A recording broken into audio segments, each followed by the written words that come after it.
When you're selling a home in Ontario, what are you legally obligated to disclose? What exactly do you have to tell the buyer?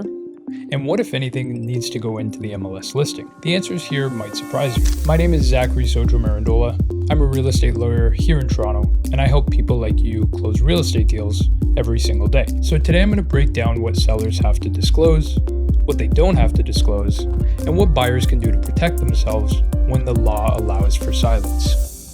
So let's start with a general rule because this frames everything. Ontario real estate law is built on a concept called caveat emptor. It means buyer beware. In a typical transaction, the buyer is expected to protect themselves. Sellers are not required to volunteer every problem or concern about the property. Now, that doesn't mean sellers can hide serious problems.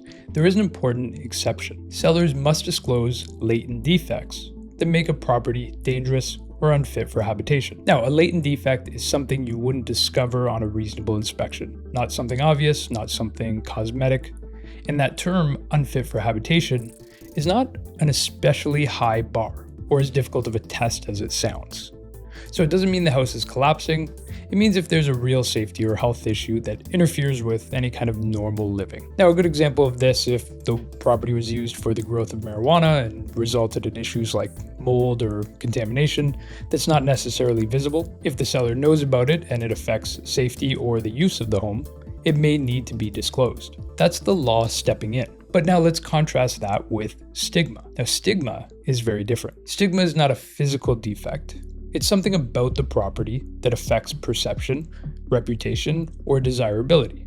So things like a death in the home, criminal activity, a notorious prior owner, or even reports that a house is haunted. So to be clear, there's no general duty for a seller to disclose stigma in Ontario. The law treats stigma as subjective. What bothers one buyer may not bother another. That's exactly why sellers are not required to guess what might matter to you personally. But remember, stigma doesn't always stay stigma. If what looks like stigma actually creates an ongoing danger, it can cross the line into a latent defect. And this is where things get interesting. There's a recent Ontario case involving NBA player Shai Gilgeous-Alexander and a property previously occupied by the so-called crypto king.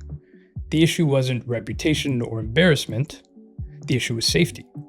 The prior occupant had been involved in large-scale fraud. People kept showing up at the property. There were threats.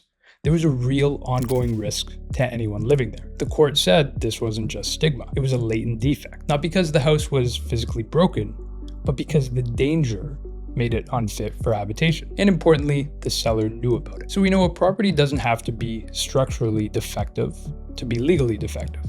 External dangers can count if they make the home unsafe. Now let's talk about what sellers still can't do. Even when there is no duty to actively disclose something, a seller cannot lie. So if a buyer asks a direct question, the seller must answer truthfully. They don't have to volunteer the information, but if asked, they cannot misrepresent the truth to their knowledge.